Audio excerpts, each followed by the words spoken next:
AB Calculus Note Card 38, First Derivative Test. This is the 38th video lesson in the series inspired by Stacy McMullen, formerly of the Dallas Independent School District, who developed this note card system. This lesson comes on the heels of lesson 37, which was to find out where functions were increasing, decreasing based on analysis of f prime of x, or the first derivative. And I showed this tool here where we have the relationship between a function f and its first derivative f prime. And what I wrote down is this: plus, minus, increasing, decreasing, and then the last, the up u and the down u, are concave up and concave down respectively. And then where f is increasing, f prime of x is positive, and where f is decreasing, f prime of x is negative. And so we're just going to go to this point here, and we are examining this relationship here that I'm encircling. So the first derivative test is used to find where local relative maximum or minimum exist. One, determine the intervals where the function is increasing and decreasing. There we go back to note card lesson 37. If the function changes from increasing and decreasing at a critical point which exists, that's key, we're going to see that, which exists, then that x value is the relative maximum. That is a typo, I believe. That's going to be the y value. The y value is a relative maximum. And in point 3, if the function changes from decreasing to increasing at a critical point which exists, then that associated y value, and that's the y value associated with that critical number. To find the relative maximum or minimum value, take the relative maximum minimum x value and substitute that into the original function to get the y value out as an output, which is the maximum or minimum value. We're going to go over a few problems to flesh that out and see how that works. 1, the function defined by f of x equals x cubed minus 3x squared for all real numbers has a relative maximum at x equals, and what we're going to do is a similar thing to what we did in note card lesson 37. We're going to pre-justify where does a relative maximum occur. And it occurs where, in point 2, where the function changes from increasing to decreasing. And how do we find out where that function changes from increasing to decreasing? That's where f prime of x changes from positive to negative. So we're going to come down here and say f of x has a relative maximum at x equals, I just put a blank here, and we know the reason, because f prime of x changes from positive to negative.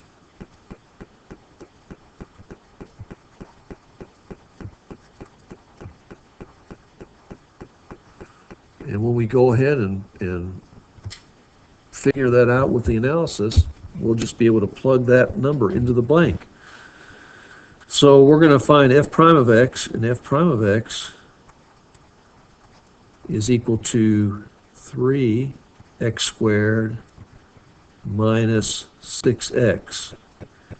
And we can simultaneously set f prime of x equal to 0 and factor out a 3x, greatest common factor from both terms, 3x times x minus 2.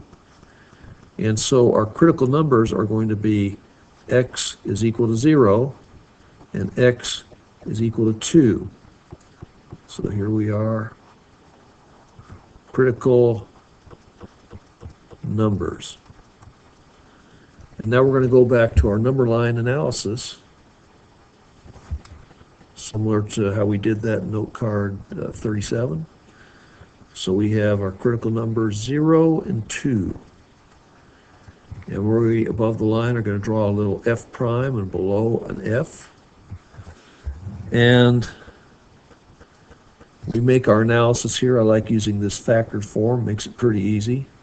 If we go to the left of 0, we have a negative times a negative, which is going to be positive, which means our underlying function f is increasing over this interval. And then to the right of 0, we're going to have maybe 1. We're going to have positive times a negative. So we are decreasing over this interval here. And finally, greater than 2, we have positive times positive, increasing. And so on the number line, we can kind of see where this goes. If we see the function increasing to decreasing, we can sort of hand draw in a little hump like that, and that'll show where that function is changing from increasing to decreasing, and that's going to be at x equals 0. And again, going back to that number line analysis, we see here that we're changing from the up arrow to the down arrow in the original function, where f prime of x is changing from positive to negative. So that is going to be our answer, and we pre-justified it, and that's good. 2, state any local extrema for y equals 1 over x squared. The first thing I notice is that we have a discontinuity. And where's that discontinuity located? Where that function is undefined. We know that our denominator cannot be equal to 0. We can't divide by 0, so x squared cannot equal 0. So therefore, x cannot be equal to 0. Okay? Next, we're going to take this first derivative here and say, okay, y equals x to the negative 2 power. That's not a first derivative, but that's like a pre-finding the derivative exercise. And working below, y prime is equal to negative 2. X to the negative 2 minus 1 is negative 3.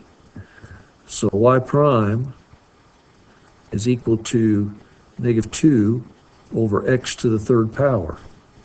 And if we set y prime equal to 0, 0 equals negative 2 over x cubed. Okay, there is no solution here. We can't make x anything that makes this a true equation. And the only other thing we can do to find a critical number is to set our denominator equal to 0. So if we say x cubed equals 0, that occurs where our solution is going to be x equals 0. So that is our critical number. But looking back here, we say function change from increasing to decreasing, a critical point which exists, okay? And for the relative minimum, which exists. So in this case, we say y, the function y, does not exist where there is a critical number. That is a critical number.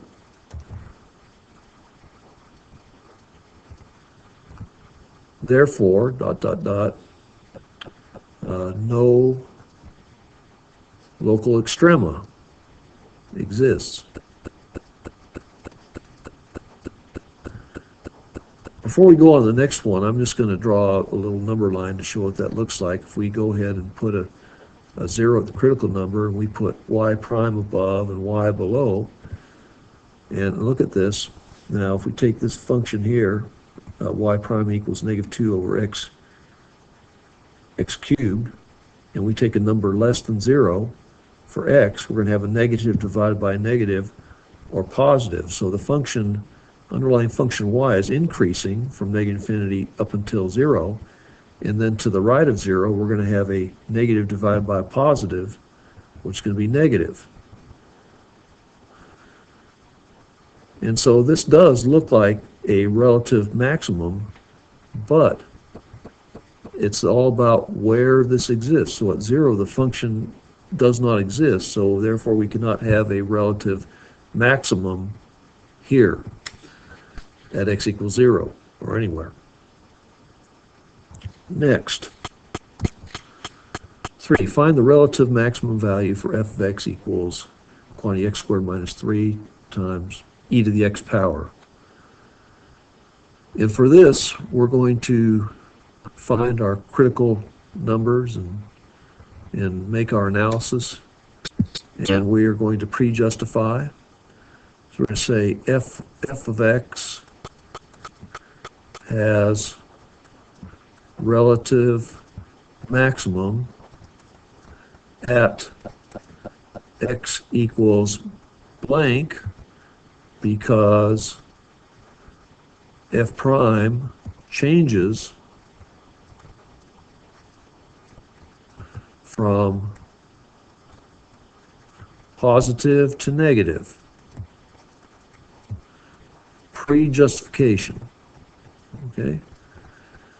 And it also says find the relative maximum value. So we're going to have to go beyond this. But anyway, I noticed that we have a product of two functions here. So we have, I can let this x squared minus 3 be one function u, and then the e to the x be v, and we can use our product rule to differentiate. And to do that, I draw this box. This is a nice little graphical organizing method. So here we have, I'm going to put u at the upper left and u prime at the upper right, and v in the lower left, v prime in the lower right.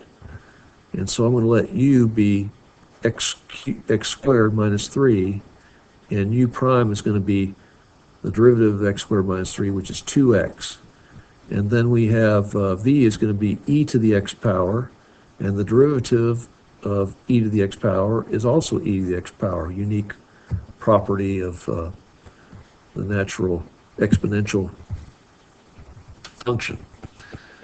So now we're going to say f prime of x is equal to, we'll just say e to the x times 2x, so e to the x times 2x plus e to the x times quantity x squared minus 3. And in this, the function on the right, we have a common factor of e to the x. So we have e to the x times quantity 2x plus x squared minus 3. And that's going to be f prime of x is equal to e to the x. And just writing this expression in the standard form, we're going to have x squared plus 2x minus 3. And then we're going to set f prime of x equal to 0 to find our critical numbers. We have 0 equals e to the x.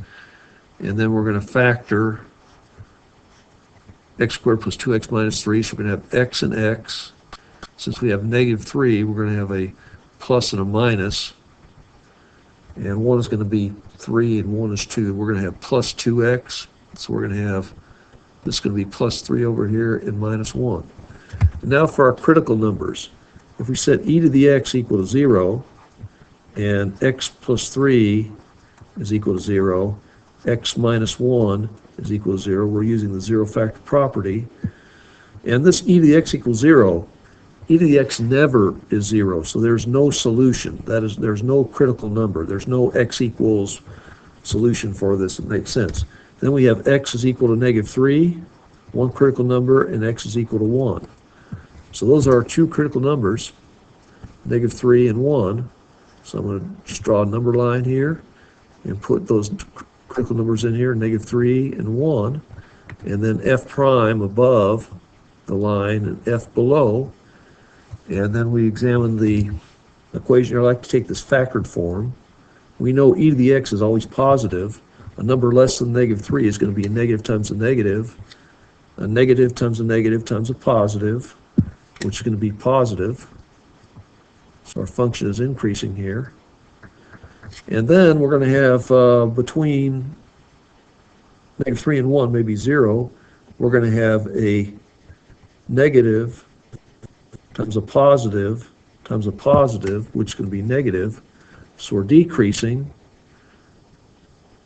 from x is greater than -3 to x is less than 1.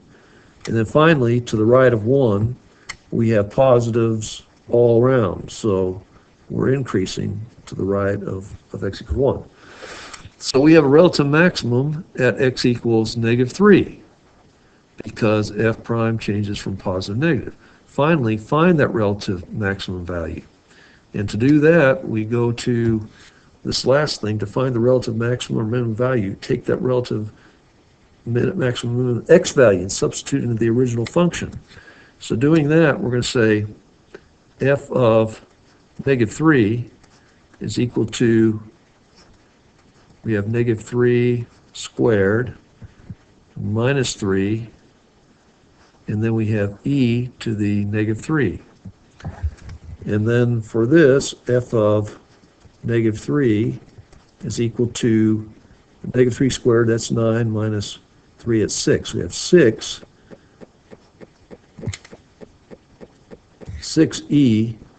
to the -3.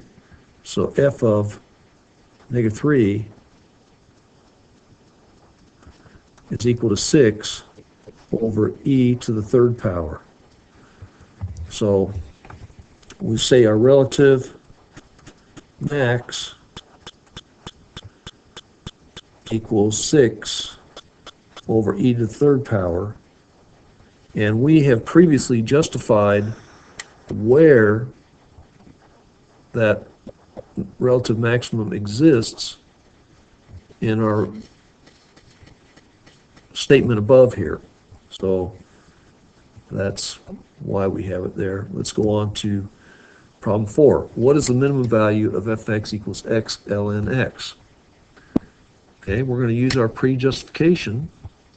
So we'll say f of x has minimum value at x equals blank, because now this time we're not going from increasing to decreasing, but we're going from decreasing to increasing. This statement 3. So f prime of x changes from negative to positive. Okay, so now let's work this out. Again, I see a product of two functions, which I'm going to label u and v. And then just making this over to the right, we have the u prime, v prime. U is going to be x, so that's x, and derivative of x is 1. And then we have v is ln, the natural logarithm of x, and the derivative of natural logarithm of x is 1 over x. And so f prime of x is equal to 1 times ln x, so we'll just say ln x plus x times 1 over x. Well, x times 1 over x is going to be simply 1. X over x cancel out, so we have ln x plus 1. And then setting this equal to 0, we say f prime of x equals 0. So 0 equals ln x plus 1, and we can go ahead and subtract 1 from both sides of this equation and get ln x is equal to -1. And now ln, natural logarithm of x, is log base e of x equals -1. And we can change this logarithmic equation to an exponential one by saying, okay, e to what power equals -1? So e to -1 equals x. So we do that switch. So x is going to be equal to 1 over e. Okay, this is going to be our critical number, 1 over e. So we have a minimum value at x equals 1 over e. And now we just need to substitute back into the original. Well, before we do that, let's prove that that's right. I'm going to say 1 over e. Okay, number line f prime f. And then the function doesn't exist at 0, so it has to be greater than 0. So let's take a number bigger than 1 over e, maybe 1. So if we plug in, we can go right here, 2, okay, or we can just plug in 1. So we'd have ln of 1, and that's going to be, let's see, ln of 1 is going to be 0, because e to the power of 0 equals 1 plus 1. We're going to have positive, so we're going to be going up here, and to the left we're going to be, it's hard to see there, we're going to be decreasing. So that's our analysis. So now we're going to find f of 1 over e is going to be equal to 1 over e in the place of x times ln of 1 over e, which is going to be ln of e to the -1 power. Well, the ln and the e cancel out, so f of 1 over e is going to be equal to, it's going to be -1, -1 over e. So -1 over e is the minimum value of f of x. It doesn't say relative, and you could say probably relative is what you could say, or whatever the case, that'll be good. I hope this analysis has been helpful to you. Good luck, and thanks for viewing.